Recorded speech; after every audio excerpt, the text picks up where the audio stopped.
Okay sir. अभी SB1 के अंदर क्या स्टोर है? Clouds. String buffer SB1 equal to new string buffer clouds. SB1 के अंदर अभी क्लाउड्स स्टोर है।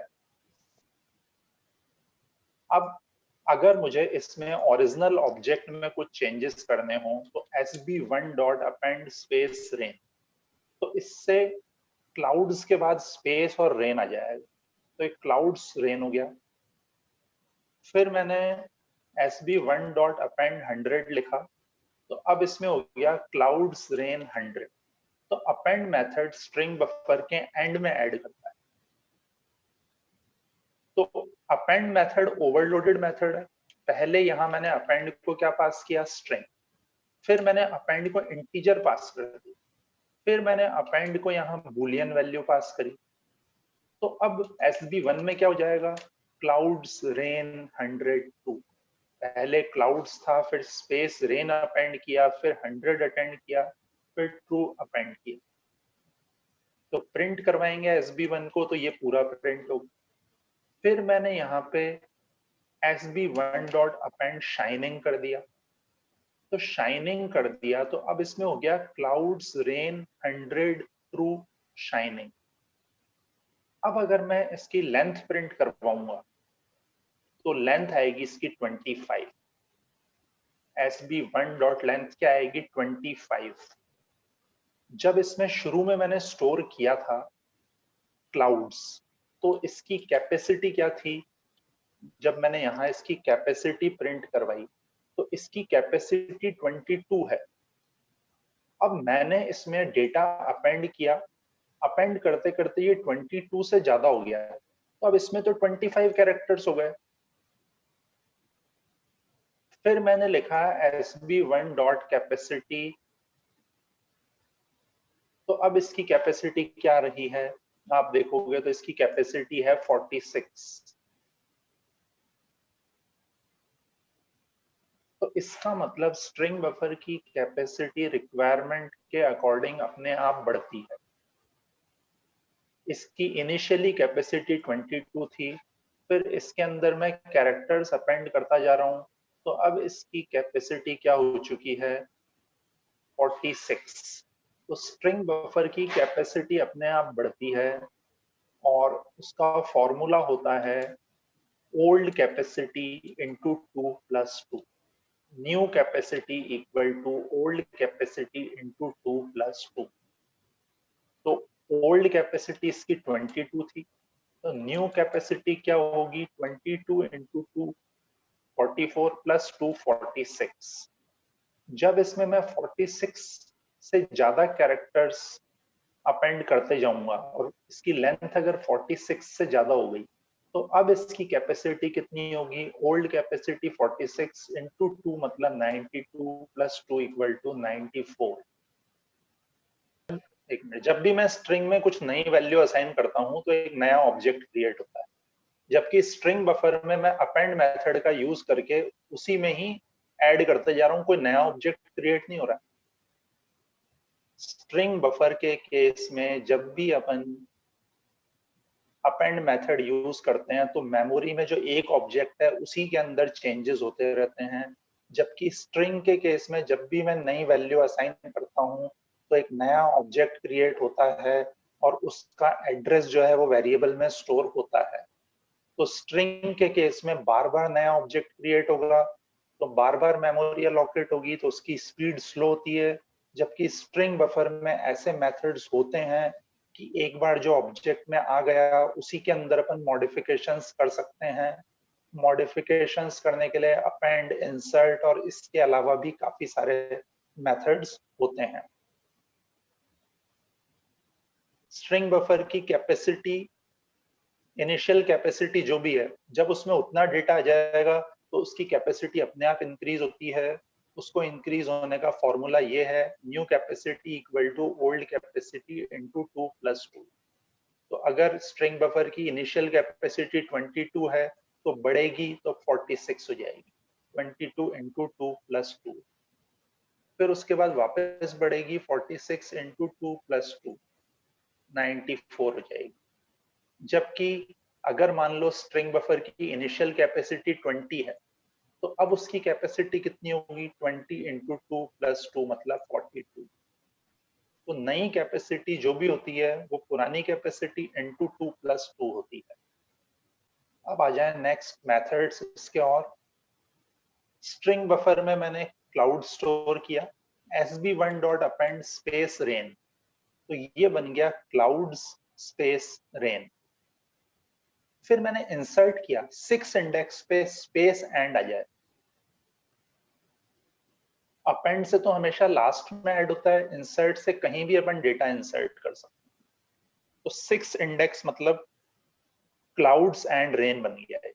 6 इंडेक्स पे एंड इंसर्ट हो जाएगा और बाकी सारे आगे की तरफ शिफ्ट हो जाएंगे। फिर स्ट्रिंग बफर sb2 बनाया मैंने, sb2 डॉट रिवर्स, ये ओरिजिनल ऑब्जेक्ट में जो भी है उसको रिवर्स कर देगा। तो ओरिजिनल ऑब्जेक्ट के अंदर अभी क्या है? लूप। अब क्या हो जाएगा? पूल। तो ओरिजिनल ऑब्जेक्ट में जो भी डेटा है उसको अपन रिवर्स कर सकते हैं। फिर sb1 डॉट डिलीट 0,5, sb1 के अंदर 0 इंडेक्स से लेके 5 से एक कम मतलब 4 तक के कैरेक्टर्स डिलीट करेगा। तो 0 पे C, L, O ये और D, तो क्लाउड रिमूव हो जाएगा। तो डिलीट मेथड से अपन स्पेसिफिक रेंज के कैरेक्टर्स को डिलीट कर सकते हैं। जो अपन फर्स्ट इंडेक्स देंगे वहां से शुरू करके जो अपन सेकंड इंडेक्स देंगे उससे एक कम तक के कैरेक्टर्स को डिलीट करेगा।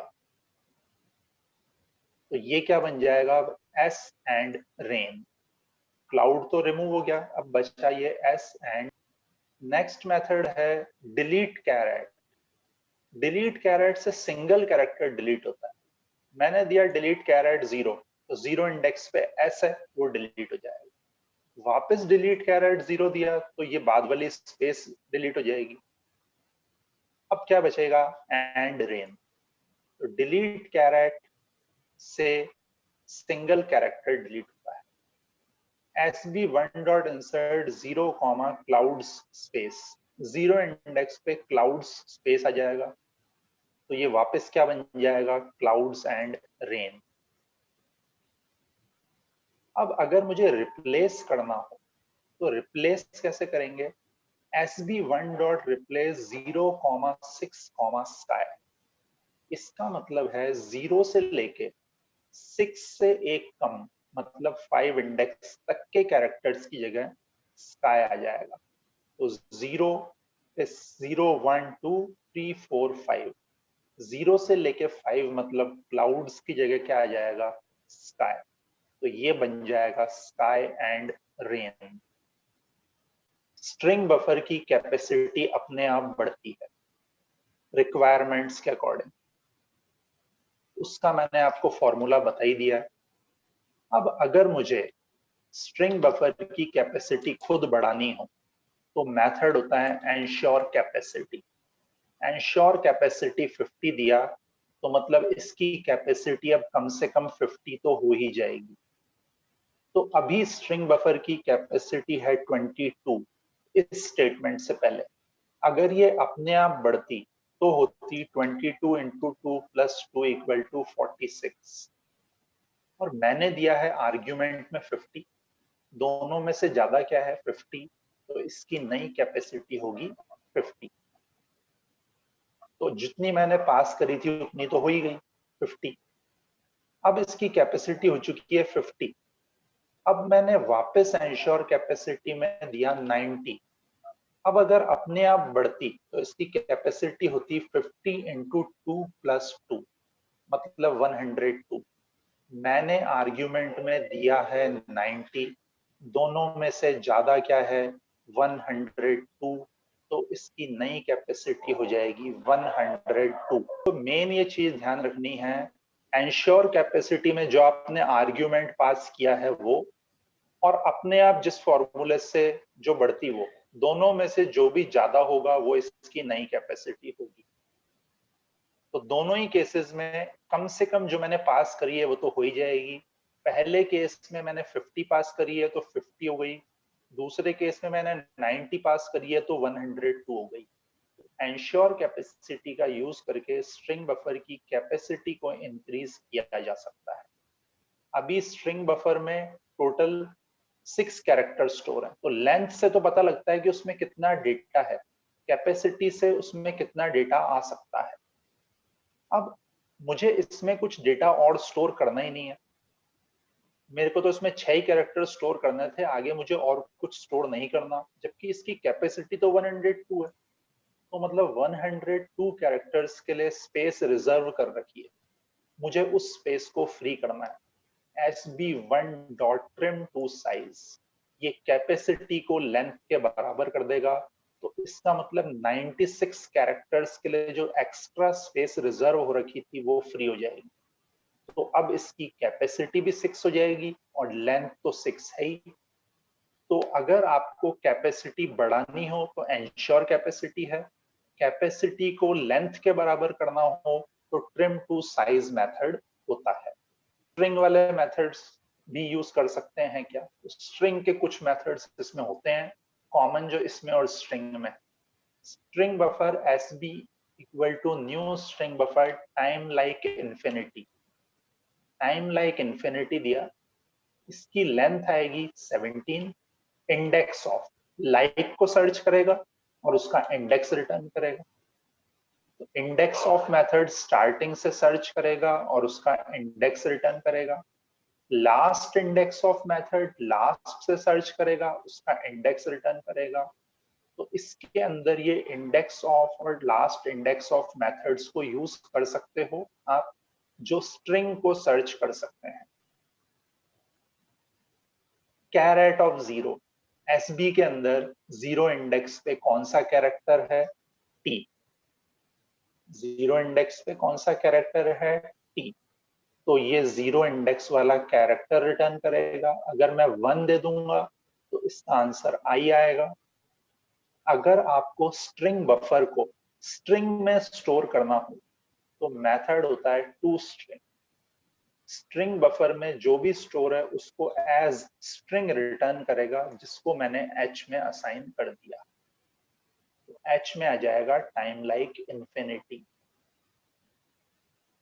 सब स्ट्रिंग मेथड होता है इसमें, जीरो इंडेक्स से लेके 4 से एक कम तक के कैरेक्टर्स आएंगे। तो 0 से लेके 3 तक के कैरेक्टर आएंगे, मतलब टाइम। और सब स्ट्रिंग एक आर्ग्यूमेंट वाला भी होता है, सब स्ट्रिंग 9 से शुरू करके आगे के सारे कैरेक्टर्स मतलब इन्फिनिटी। ये मेथड्स वही हैं जो अपन ने स्ट्रिंग में किए हैं। नेक्स्ट है math class. Math class java.lang package में होती है। इसका ऑब्जेक्ट नहीं बना सकते क्योंकि इसमें कोई पब्लिक कंस्ट्रक्टर अवेलेबल नहीं। इसके सारे मेथड्स स्टैटिक हैं, तो आप डायरेक्टली कॉल कर सकते हो।